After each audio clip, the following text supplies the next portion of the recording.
il a fallu mettre de l'ordre dans le chaos, et c'est le Verbe qui met de l'ordre dans le chaos.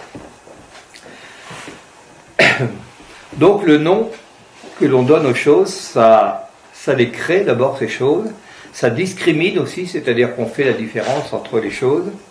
Ça veut dire que le Verbe est à la fois création et phénomène.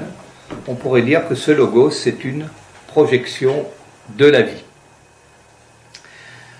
Le logos, tel qu'on le trouve dans les Écritures, porte en lui un pouvoir immense parce que il est intelligent, il est l'exercice de cette intelligence, et il permet de faire une transition entre les deux modes de l'existence humaine, c'est-à-dire la matière et l'esprit. C'est grâce au logos qu'on a pu différencier à l'origine des temps ce qui relevait de la matière et ce qui relevait de l'esprit. Et l'être humain, il est à la connexion entre le tellurique, la matière, et le subtil, qui est au-dessus de nous, qui est le métaphysique. Le logos nous autorise à élaborer, à chercher dans la recherche spirituelle, à nous chercher nous-mêmes, dans tous les sens possibles, puisque cette étonnante faculté de chercher et de nommer les choses est au centre de toutes les directions possibles. En fait, le Verbe, le logos, nous offre un lien entre l'action et l'idéologie qui sous-tend l'action. La pensée, elle inspire nos actes et elle vérifie qu'ils obéissent à ses principes. Eh bien, le Verbe logos, c'est un moteur du fonctionnement générateur des hommes. C'est-à-dire qu'il nous inspire une pensée, la pensée inspire des actes, et nous pouvons vérifier que nos actes correspondent bien à cette pensée. C'est le problème du genre humain, c'est que beaucoup de gens émettent un certain nombre de pensées, mais vivent des actes très différemment. Il y a, en Occident en particulier, on ne voit pas trop d'inconvénients à ce que des gens aient un certain type de discours, mais qu'à côté de ça, ils vivent tout à fait différemment de leur discours. C'est moins vrai en Extrême-Orient. Vous voyez. En Extrême-Orient, on va d'abord regarder comment agit un individu, quels sont ses actes, et si on trouve que ses actes sont cohérents, on va lui demander quelle est sa pensée. Et ensuite, on va regarder si sa pensée est en cohérence avec ses actes. En Occident, c'est pas comme ça que ça se passe, hein. On ne voit pas d'inconvénient à ce que quelqu'un ait un beau discours, mais vive tout à fait différemment. La lumière, elle surgit bien, donc, après les ténèbres. Et les ténèbres vont devenir, dans la symbolique générale, l'image du monde profane. La lumière devenant l'image du monde subtil, du monde métaphysique. Tant qu'on n'est pas dans la lumière, on n'est pas parvenu à la seconde naissance. Lorsque nous nous incarnons dans cette existence, il y a une parcelle du divin qui s'installe en nous, mais avant qu'elle s'installe en nous, il y a d'abord un appel qui est fait à la conscience à s'incarner. C'est-à-dire que on pourrait penser qu'un enfant même existe bien avant l'acte reproducteur. Lorsqu'un couple fait un appel à la conscience à s'incarner, l'enfant existe déjà.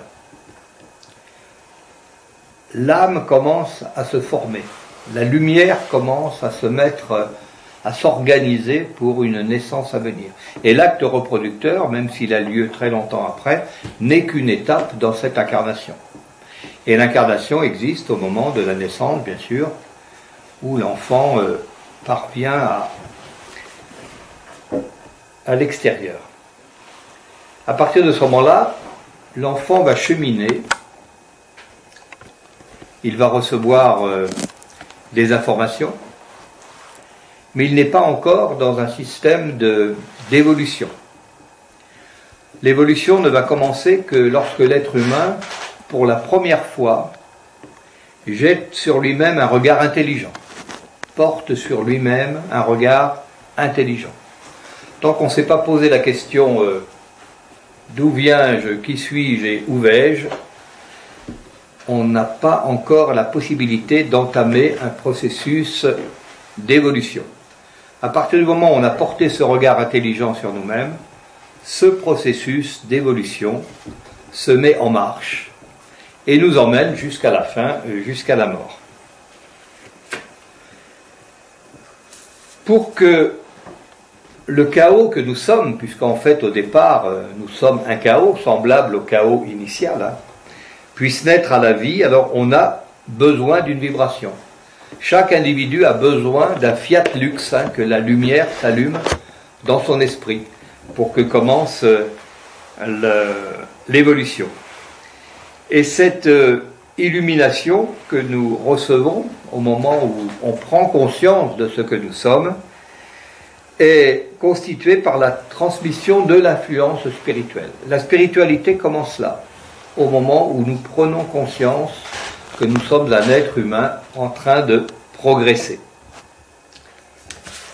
C'est le logos de chacun d'entre nous. Donc, en grec, le mot logos est synonyme de parole, de raison. C'est une notion centrale. D'ailleurs, ce n'est pas seulement dans la spiritualité qu'on en parle, on en parle en philosophie, en métaphysique, bien sûr, et évidemment en théologie. Dans la Grèce antique, on oppose le mot logos au mot mythos, qui a donné le mot mythe en français. Le mythos en grec, c'est l'opinion fausse, la rumeur, voilà, ou le mythe. Donc, logos, c'est la lumière, le mythe, c'est déjà un peu moins la lumière. Sur le plan religieux, on trouve le logos dans le prologue de l'évangile de Jean, que nous récitons après chaque messe. Alors, ça ne se récite plus dans les églises depuis le Concile Vatican II, mais pour les églises plus traditionnelles, comme la nôtre, on continue de lire le prologue de Jean à la fin de chaque messe. Pourquoi est-ce qu'on continue de lire ce prologue de Jean? Parce que c'est un texte absolument fabuleux, qui est à l'origine des choses. Et c'est la raison pour laquelle on y tient beaucoup et on continue toujours à le lire à la fin de la messe. Donc dans la Bible, la parole, c'est le mot grec logos, et dans la théologie, on l'emploie pour désigner la deuxième personne de la Sainte Trinité. En fait, dans la théologie chrétienne, le logos et le Christ, c'est pareil. De la même manière que grâce au logos, Dieu crée la lumière et met de l'ordre dans le chaos, de la même manière, le Christ, logos, vient pour établir la seconde alliance de Dieu avec les hommes. Le logos veut dire aussi verbe, sagesse et raison. Ce qui fait que ce terme a joué un rôle important dans l'établissement de la doctrine de la divinité de Jésus-Christ. Parce qu'au départ, on ne parle pas de Jésus comme d'un Dieu. Ça s'élabore dans les siècles qui suivent pour établir cette doctrine. Et c'est à partir du logos, à partir du moment où on assimile Jésus au logos, qu'on part du principe qu'il est le moteur qui crée la nouvelle lumière, celle issue de la résurrection. On l'installe donc dans la Trinité et on le met dans le credo du concile de Chalcédoine en 450. Enfin, c'était même pas un concile, c'était un peu moins qu'un concile, je ne sais plus comment ça s'appelait. On avait déjà installé ça plus ou moins au concile de Nicée, mais c'est Chalcédoine en 450 que l'on va affirmer cette singularité de l'Esprit Saint.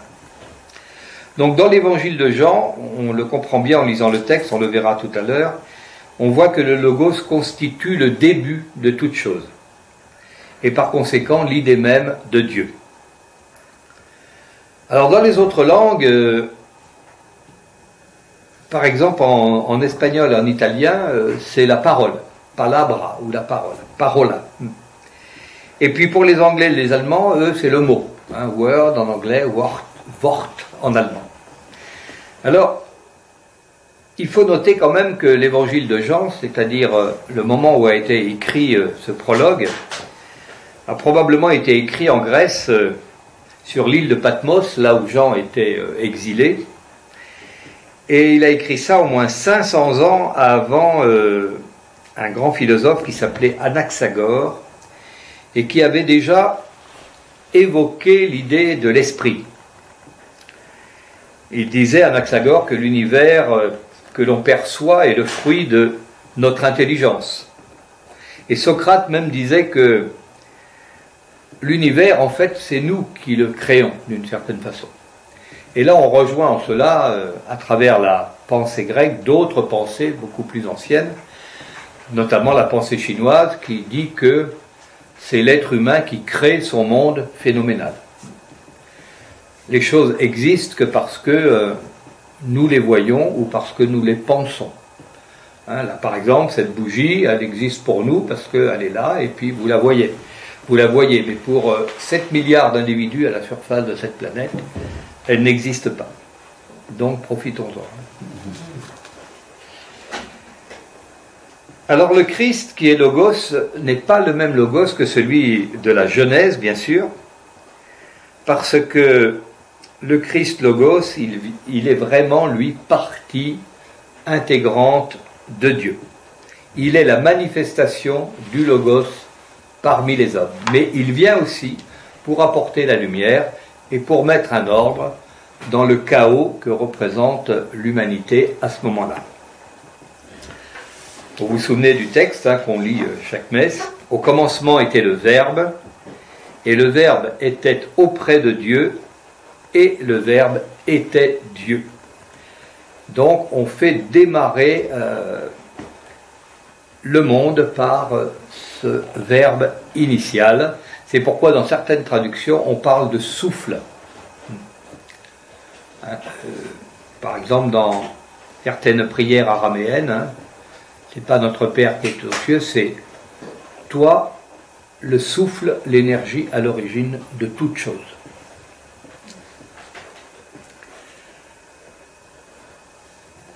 Le Logos, c'est le symbole des symboles, en quelque sorte. Il va synthétiser en profondeur le pouvoir de la pensée, la fécondation, la génération. Il est à la fois verbe et action, et il va donner un point d'appui à notre intuition intellectuelle, bien plus vaste que la simple raison. C'est pourquoi la spiritualité a toujours mis l'accent sur l'intuition. La raison fait partie des instruments pour installer notre foi, mais la foi relève avant tout de l'intuition. Si la foi relevait de l'intelligence, ce serait très injuste, parce que ça voudrait dire que les imbéciles ne peuvent pas avoir la foi. Or, ils peuvent, parce que ça n'a rien à voir avec l'intelligence. Il est même certain d'ailleurs que les esprits simples ont plus de chances de discerner le subtil que les intellectuels compliqués. C'est pourquoi on dit souvent qu'un intellectuel assis va beaucoup moins loin qu'un imbécile qui marche. Le Logos tel que nous le propose le prologue de Jean, c'est la décision, la manifestation et la grâce de l'Esprit créateur. Ce prologue nous explique comment l'Esprit créateur se manifeste. En fait, ce prologue de Jean nous montre le lieu où tous les possibles peuvent s'exprimer. Et alors, on voit que notre monde, en fait, c'est une symphonie divine. L'univers, c'est une toile de maître, jamais égalée, on va dire, pour celui qui sait entendre, qui sait voir, et qui sait lire le Logos, c'est-à-dire toutes les manifestations divines à travers ce que l'on peut voir dans tout l'univers. Et en même temps, Le logos, c'est le verbe qui est pensé au-dedans de nous et qui est également notre action au-dehors. Le logos intérieur contient une parcelle suffisante du divin dans un mouvement spiralé jamais interrompu. Parce que, en tant qu'acte fondateur et manifestation de tout ce qui est généré en permanence, le logos est nécessairement perpétuel. Donc c'est bien l'image de Dieu qui n'a ni début ni fin. Si on pouvait interrompre ce logos, alors ce serait la rupture du verbe et ce serait l'avènement d'un immobilisme, une paralysie des fonctions de tout ce qui symbolise, et ce serait évidemment la mort. Mais plutôt la non-vie, plutôt que la mort. Alors le logos, c'est un mécanisme central qui nous projette dans la lumière. C'est un petit peu aussi l'alpha et l'oméga, c'est-à-dire le début et la fin de toute chose. C'est comme ça qu'on a aussi défini le Christ, puisque en fait ces deux lettres sont la première et la dernière de l'alphabet grec. Ces deux lettres signifient vraiment le début et la fin de toute chose. Et la tradition étant de nature cyclique, l'alpha et l'oméga vont évidemment avoir un milieu qui se recommence ainsi de suite, puisque dans les sociétés antiques, on partait du principe que le monde fonctionnait d'une manière cyclique. Pourquoi ? Parce qu'on observait la nature et on se rendait compte que les jours succèdent aux nuits, les nuits aux jours, les saisons aux saisons, les années aux années, etc. Les hommes aux hommes, et que donc l'univers lui-même fonctionne d'une manière cyclique. L'approche du temps était autrefois cyclique, donc le temps passait d'une manière très différente d'aujourd'hui. Ce n'est qu'à partir du commencement du christianisme que sous l'influence des pères de l'Église, on a changé notre approche du temps. On a continué à considérer le temps d'une manière cyclique, puisque les saisons continuaient à se dérouler de la même manière qu'avant, et les jours succédaient aux nuits, bien sûr. Mais on a envisagé une autre approche du temps, qui était une approche plus linéaire. À partir du Christ, on rentre dans un temps linéaire. Donc le temps va plus vite. Le temps va plus vite parce qu'on n'est plus dans un éternel recommencement, on est dans un axe tendu vers l'avenir. Et cette nouvelle approche du temps n'est pas innocente puisqu'elle a donné existence à la civilisation moderne, elle a donné existence au progrès. Qu'est-ce qui a changé entre ces deux approches du temps, ces deux manières de voir le logos ? C'est la quantité d'informations nécessaires à un système ou à un autre système. Dans un système cyclique, vous n'avez pas besoin d'enregistrer énormément d'informations. Pourquoi ? Parce que vous faites tous les ans la même chose. Tous les ans, il faut semer, tous les ans, il faut labourer, tous les ans, il faut récolter, etc., etc. Donc, on engrange des informations, bien entendu, mais pas énormément. Ce n'est pas non plus un système qui permet de progresser rapidement. Les êtres humains ont existé pendant des millénaires, mais on avait toujours les chevaux pour nous transporter, et c'était toujours le vent qui poussait les voiles des bateaux et qui faisait tourner les ailes des moulins pendant des millénaires et des millénaires. Et là, depuis 150 ans, on a fait des bonds de géants, mais qui se sont préparés quand même pendant tout ce temps du christianisme naissant jusqu'à maintenant. Donc aujourd'hui, on est arrivé à un point de notre civilisation où nos cerveaux ne suffisent plus à emmagasiner toutes les informations dont nous avons besoin pour faire voler nos avions, naviguer nos bateaux, envoyer nos fusées dans l'espace, etc. Ce qui fait que l'être humain a délégué une très grande partie de sa mémoire et de son savoir à des machines. Pour le moment, il paraît qu'on les contrôle encore, mais jusqu'à quand ?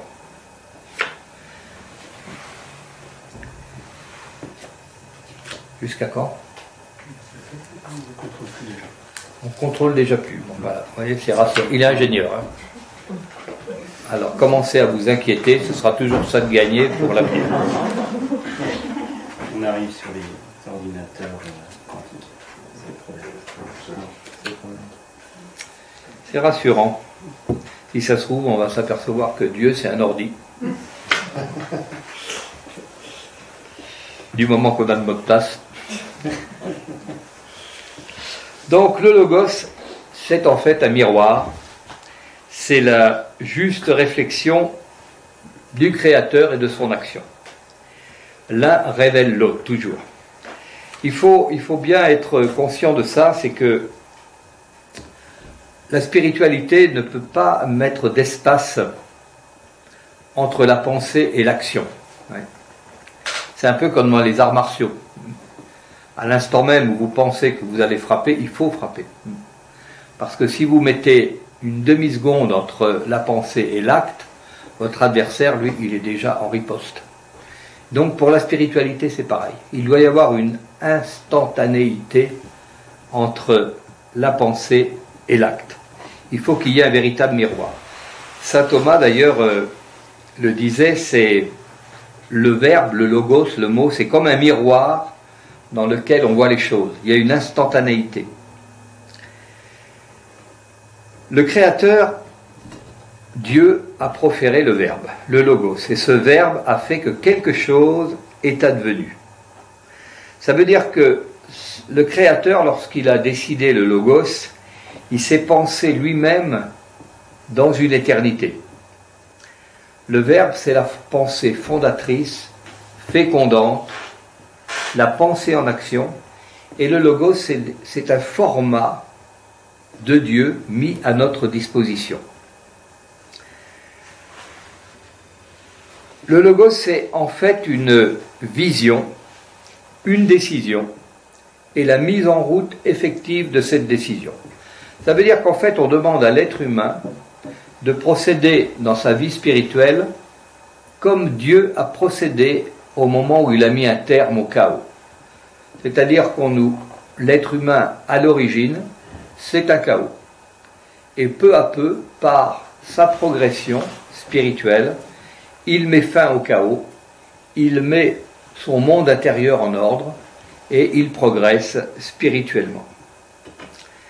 Alors on pourrait parler d'un logos humain qui serait un discours basé sur la raison et un logos divin qui serait la parole de Dieu. On peut même d'ailleurs parler d'un troisième logos qui serait la raison humaine. Et quand la raison humaine fusionne avec le verbe divin dans un être humain, je répète parce que c'est important, quand la raison humaine fusionne avec le verbe divin dans un être humain, alors on donne naissance à ce qu'on appelle l'être éveillé. Ce terme d'être éveillé n'est pas un terme familier au christianisme, alors que la notion existe, mais elle n'est pas exprimée de cette manière. L'être éveillé, c'est plutôt dans le monde bouddhiste qu'on exprime l'être éveillé. Le christianisme admet parfaitement l'être éveillé, mais pas sous cette appellation-là. Mais peu importe, c'est la même chose. Alors, qui est éveillé? Eh bien, nous le sommes tous. Bon, d'accord, il y en a, ça se voit moins que d'autres. Mais on l'est tous. C'est-à-dire que nous avons tous en nous, comme le dit Maître Eckhart au XIIe siècle, nous avons tous en nous cette parcelle divine à laquelle il faut donner existence pour être éveillé. Mais nous avons tous des moments d'éveil. Tous, on en a eu déjà plein, et puis on en aura peut-être encore beaucoup. C'est-à-dire des moments dans l'existence où vous avez l'impression que tout est formidable, tout va bien, il fait beau, la campagne est belle, et puis vous sentez émaner de vous une paix, une sérénité absolue. Et à ce moment précis, là, eh bien, vous êtes un être éveillé. Alors l'être éveillé, c'est celui qui donne existence le plus souvent possible à ce sentiment, peut-être au point de le ressentir en permanence. Mais l'être éveillé reste un être humain, ça ne veut pas dire qu'il ne peut pas éprouver de la joie, du chagrin, tous les sentiments humains. mais il va les gérer avec évidemment beaucoup plus de conscience et d'intelligence qu'un être ordinaire. Les platoniciens ont donné, avant le christianisme, une dimension importante au logos, puisque le logos était la vérité, la sagesse. C'était même la loi universelle. C'est là qu'on s'aperçoit que le christianisme est beaucoup teinté de la civilisation grecque. Et le discours logique, raisonnable, c'est ce qui permet au logos de faire le lien entre l'âme et l'esprit, c'est-à-dire entre la raison en l'homme et la loi divine. On a tout construit sur cette union corps, âme, esprit. Même nos édifices religieux, une cathédrale, une église est bâtie selon ce principe, corps, âme, esprit. Il faut que les trois fonctionnent en harmonie. Et le logos va donc être le discours qui exprime l'ordre, le sens du monde et l'expression de la connaissance de la vérité.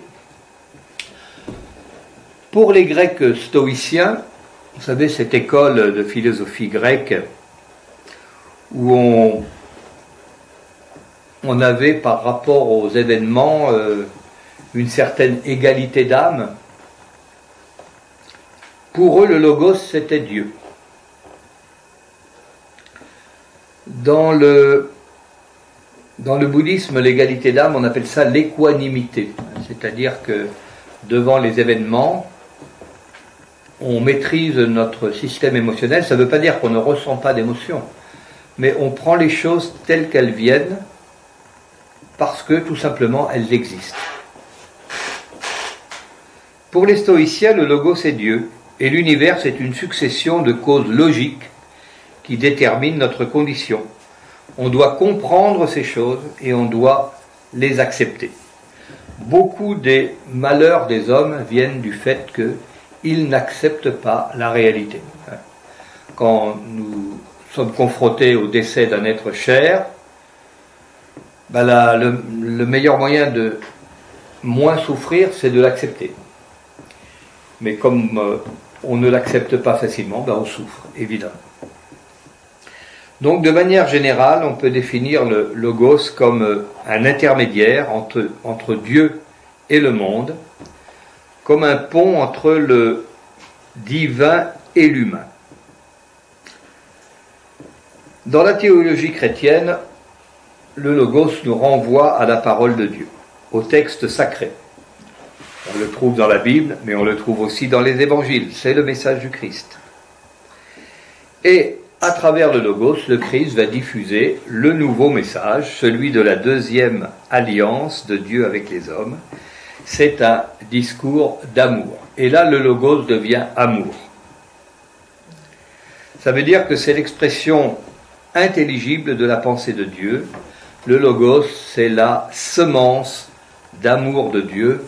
C'est la vérité qui s'impose après la résurrection. Et dans la plupart des courants du christianisme, le logos, comme je vous l'ai dit tout à l'heure, constitue la deuxième personne de la Trinité, c'est-à-dire le Fils Jésus-Christ. Alors il ne faut pas confondre le logos avec l'Esprit Saint, qui est la troisième personne. L'Esprit Saint, il fait le lien, si vous voulez, entre le Père et le Fils, dans la Trinité. L'Esprit Saint, c'est vraiment le souffle divin, c'est la puissance de Dieu, c'est son énergie vitale. C'est aussi la partie de Dieu la plus proche de l'humain, l'Esprit Saint. Il n'y a pas de hiérarchie dans la Trinité, mais il y a en quelque sorte des fonctions, et le tout rassemblé dans une essence unique. C'est une notion un peu complexe, la Trinité, qui a fait dire aux Juifs et aux musulmans que nous, les chrétiens, nous étions polythéistes, puisque nous avons un Dieu en trois personnes.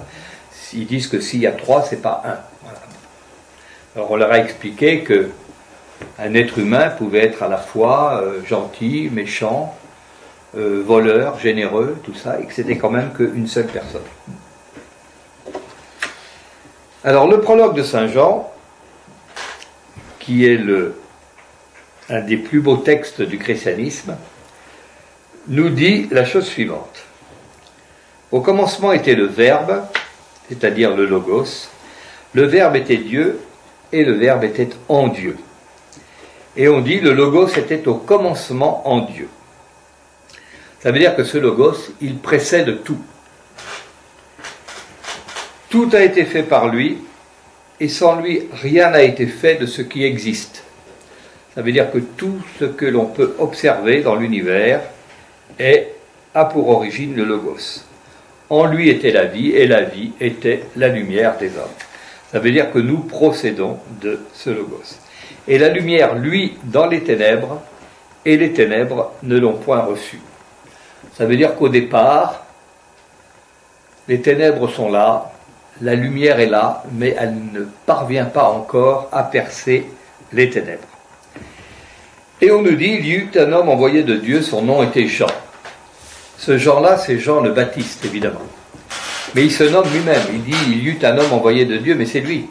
Et son nom était Jean, c'est lui. Celui vint en témoignage pour rendre témoignage de la lumière, afin que tous crussent par lui.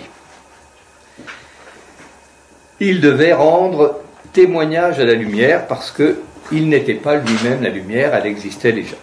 Donc la lumière, la vraie, c'est celle du Logos, c'est la lumière qui éclaire tout homme qui vient dans le monde. Mais il nous explique, avant même que le Christ ait été, puisque Jean-Baptiste a connu le Christ, mais n'a pas connu ni la passion, ni la crucifixion, ni la résurrection, il nous dit le Verbe était dans le monde, donc ça veut dire Jésus déjà était dans le monde, et le monde ne l'a pas connu. C'est vrai qu'il a eu du mal à faire son chemin. Il vint chez lui et les siens ne l'ont pas reçu. Effectivement, ils l'ont crucifié. Mais quant à ceux qui l'ont reçu, c'est-à-dire ses apôtres, ses disciples, il a donné le pouvoir de devenir enfants de Dieu à ceux qui croient en son nom, qui sont nés non du sang, ni de la volonté de la chair, ni de la volonté de l'homme, mais de Dieu. Ça veut dire que Jésus, le Logos, est venu pour apporter la lumière dans l'obscurité qui s'était installée après la trahison de la première alliance. Et ces gens-là, ils sont nés, mais pas de la chair, ils sont nés de Dieu, parce que ce sont les gens qui, les premiers, ont commencé à entrevoir la lumière de la vérité. Dans d'autres chapitres bibliques, on trouve des termes qui ressemblent au Logos. Par exemple, Luc dit « Voici ce que signifie cette parabole. La semence, c'est la parole de Dieu. » On utilise beaucoup le terme « semence » dans les évangiles, parce qu'il y a beaucoup de références agricoles, puisque les gens à l'époque étaient plutôt dans la ruralité. Et le mot « semence » désigne toujours la parole de Dieu. Chez Jean, on dit aussi « Si quelqu'un m'aime, il gardera ma parole ». Donc là, on a encore une fois le Logos, c'est-à-dire la parole qui va se retransmettre à travers le temps. « Mon Père l'aimera, nous viendrons à lui et nous ferons notre demeure chez lui ». Ça veut dire que celui qui aura pris la lumière de Dieu, eh bien, Dieu installera sa demeure dans cet homme. Dans la version initiale du Nouveau Testament, vous savez, le Nouveau Testament a d'abord été rédigé en grec avant tout, puisque les apôtres, certains parlaient le grec, peut-être pas tous, mais au moins ils l'ont dicté à des gens qui l'ont écrit en grec. Et on utilise parfois un autre mot pour dire parole, on dit rhéma, ça veut dire... c'est pas le Logos. Le Logos s'adresse à quelque chose en général, et rhéma, c'est quand Jésus s'adresse directement à un homme, à un adepte, par exemple, pour répondre à une question précise. Donc les Grecs font la différence. Nous, en français, c'est difficile de faire cette nuance. En fait, le grec était une langue extrêmement riche, qu'on a quelquefois de la peine à traduire, d'abord parce que le grec a été d'abord traduit en latin, puis ensuite le latin en français, à une époque où le français n'était pas une langue très fixée, en fait. Il ne faut pas oublier que le français est issu du mauvais latin parlé par les soldats de César. Hein. On a réussi à en faire une langue brillante et extrêmement précise, mais au départ, c'était pas si terrible que ça. Quand vous lisez par exemple Rabelais, heureusement qu'on a la traduction, hein, parce que c'était un français qui émergeait difficilement du latin. Donc pour résumer, le logos est associé avant tout à la lumière, cette lumière qui fait le lien entre Dieu et l'homme, qui permet de voir, hein, mais la vision spirituelle bien sûr, qui éclaire la réalité. Et avec le Nouveau Testament, eh bien, le logos, c'est la dimension d'amour qui n'existait pas jusqu'ici dans les traditions anciennes. Le mot amour n'est pas un mot qu'on trouve facilement dans l'Ancien Testament, c'est pas un mot qu'on trouvait dans les civilisations plus précédentes. Hein, dans le bouddhisme, le mot amour n'est pas utilisé, on utilise la compassion. Hein, c'est une étape très intéressante vers l'amour, d'ailleurs, la compassion. Hein. La compassion, c'est un terme qui est mal traduit en français, hein, puisque compassion, ça vient compatire, ça veut dire souffrir avec. Or, compassion, ça ne veut pas dire du tout souffrir avec. Compassion, parce que vous ne pouvez pas souffrir avec l'autre, hein, ça ne sert à rien. L'autre a sa souffrance, il a son histoire qui l'a amené à sa souffrance. Et vous ne pouvez pas partager la souffrance de quelqu'un. Si vous avez déjà été à l'hôpital dans une grande souffrance, vous verrez que personne ne peut souffrir avec vous. On est très seul à ce moment-là, extrêmement seul. Même quelquefois, ceux qui veulent vous aider, ils deviennent importuns. Parce que vous faites le constat qu'ils ne peuvent pas réellement vous aider. Ça vous fait du bien qu'ils soient dans la compassion, hein, mais ils ne peuvent pas prendre une partie de votre souffrance. Donc, la compassion, c'est comprendre pourquoi l'autre souffre, et de ce fait, être en empathie avec lui. Alors, je ne dis pas que ça n'aide pas, hein, bien sûr, hein, ça peut être même très précieux, mais ce n'est que de la compassion. Après, la dimension d'amour, c'est autre chose. On passe une autre étape. L'amour, c'est quelque chose qui ne peut pas faire de catégorie. C'est voir à travers l'autre, à travers n'importe quel autre humain, un autre nous-mêmes, à la recherche du même bonheur. Même si c'est par des voies complètement différentes. À partir du moment où on voit à travers l'autre un autre nous-mêmes, on ne peut que l'aimer. Sauf si on ne s'aime pas soi-même. Si on ne s'aime pas soi-même, on ne peut pas aimer l'autre. Donc l'amour, c'est ça. C'est d'abord s'aimer soi-même comme étant une émanation divine. Et puis, évidemment, on aimera l'autre si on s'aime soi-même.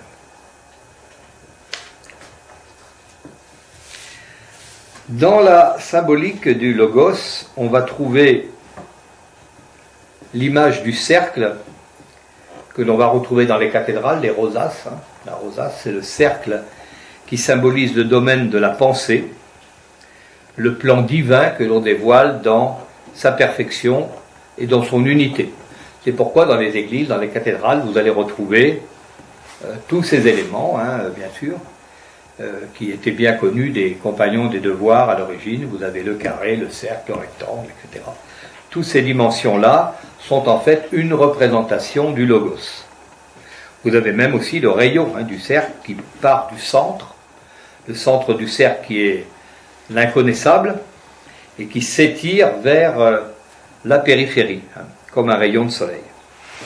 Donc le logos, c'est la parole divine intelligible, accessible, compréhensible, mais compréhensible, ça ne veut pas dire comprise. Hein. On le voit dans le prologue de Jean, la lumière luit dans les ténèbres et les ténèbres ne l'ont point reçue. Ça veut dire que la lumière est arrivée, mais tout le monde n'a pas compris que c'était la lumière qui se manifestait.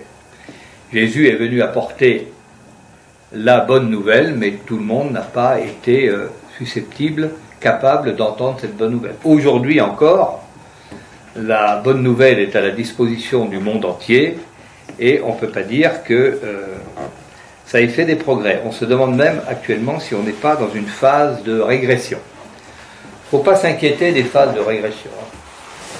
Ce qui doit arriver ne manquera pas d'advenir. Il y a eu des périodes où nos églises étaient pleines, la Révolution française les a vidées, le Second Empire a à nouveau rempli les églises, Napoléon III disait « Là où j'ai un curé dans une paroisse, j'économise une brigade de gendarmerie ». Parce que ça avait un impact sur l'ordre public et la facilité à vivre ensemble. Lire la Bible ou n'importe quel texte sacré, c'est bien, mais ce n'est pas suffisant. Parce que pour accéder à la vérité, il faut produire un effort. Si cet effort n'est pas produit, le logos restera une parole perdue. La lumière est à la disposition de tous, la vérité aussi, les textes aussi, mais si on ne fait pas l'effort d'aller vers cette vérité qui est à la disposition de tous, on n'y arrivera pas. L'évolution spirituelle, c'est une aristocratie de la pensée. Aristocratie au sens grec du terme, ce qu'il y a de mieux. Aristokratos, ce qu'il y a de mieux. Et il faut savoir que si c'est à la disposition de tout le monde, il faut savoir que si c'est absolument indispensable pour progresser, eh bien c'est pas obligatoire. Donc c'est à nous de choisir et de décider.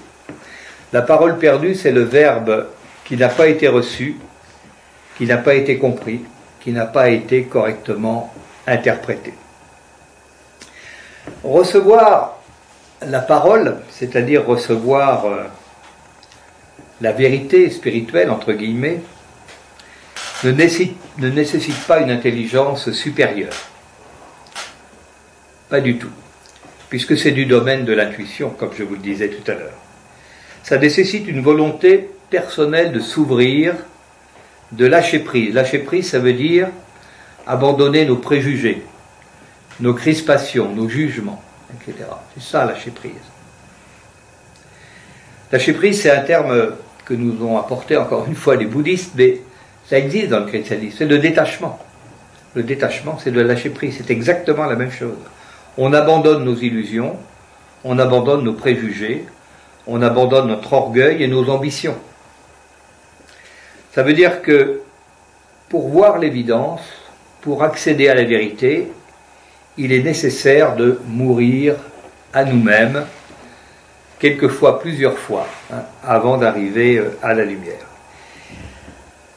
Il ne peut pas y avoir de vie nouvelle s'il n'y a pas une mort préalable. Et la spiritualité, c'est ça, c'est mourir à quelque chose d'ancien pour accéder à la résurrection. Il y a un très beau texte d'un père de l'Église qui dit « Me voici devenu vieux et je ne suis pas encore parvenu à me laisser derrière moi. » Ça, c'est la clé de la spiritualité. Et dans Matthieu, on le trouve dans les paroles de Jésus. Jésus dit « Si quelqu'un veut venir après moi, qu'il renonce à lui-même et qu'il me suive. » Ça, c'est le principe même du détachement. Jésus nous demande de tout abandonner, tout notre affectif, tout ce auquel on tient, pour le suivre. Alors évidemment, nous sommes des êtres humains, nous avons des attachements, et on a le droit d'en avoir, et on a le droit de les choisir, mais il faut le faire en toute connaissance de cause, savoir que tous nos attachements sont porteurs de souffrances à venir. Si nous nous attachons hors de propos à un être cher, le jour où il disparaît, nous avons une souffrance qui est hors de propos. Si nous partons du principe que nous allons tous disparaître un jour, bien lorsque certains d'entre nous s'en vont, ça nous fait certes pas plaisir, mais nous savons que nous sommes dans l'ordre des choses, que tout est périssable dans l'univers. Donc toute parole est faite de mots, donc de dualité, à partir du moment où je parle, je suis dans la dualité. Mais toutes les paroles n'ont pas la même valeur. Il y en a qui rassurent, qui unissent, qui aiment. Et c'est en ce sens qu'il nous faut recevoir le verbe divin. Il n'y a rien de négatif dans le verbe divin.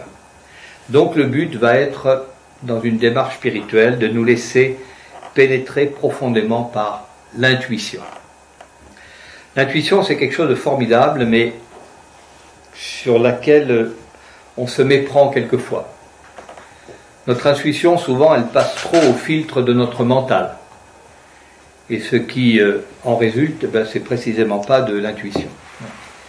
Une fois, quelqu'un m'a dit, je ne comprends pas, avant de prendre une décision, je vais chercher au plus profond de moi-même mon intuition pour agir. Et quand j'agis, ça fonctionne quand même pas bien. Ça veut dire qu'au plus profond de soi-même, si c'est mal rangé, ce qui émerge est en désordre. Donc, l'intuition, c'est ce phénomène qui ressemble à une fenêtre qu'on va laisser s'ouvrir en nous pour laisser passer l'étincelle de la lucidité. En fait, l'intuition, c'est ce qui va permettre, et j'en termine là, l'intuition, c'est ce qui va permettre à notre âme de communiquer avec le divin. Et cette démarche-là va nous amener à trouver dans le Logos le secret de la vie éternelle et de l'amour. Donc vous voyez que ce terme qu'on ne comprend pas a priori, qui n'est pas très facile à comprendre, recouvre une très très grande quantité d'informations. Et je n'ai fait cette intervention que pour vous amener à réfléchir dessus et à essayer de trouver des ouvrages qui en parlent d'une manière simple, parce qu'on a beaucoup complexifié ce terme, on a voulu lui faire dire un tas de choses, c'est pas nécessairement utile. Le Logos, c'est la lumière, verbe, action, souffle, connaissance, tout ce qu'il faut pour avancer sur la voie spirituelle.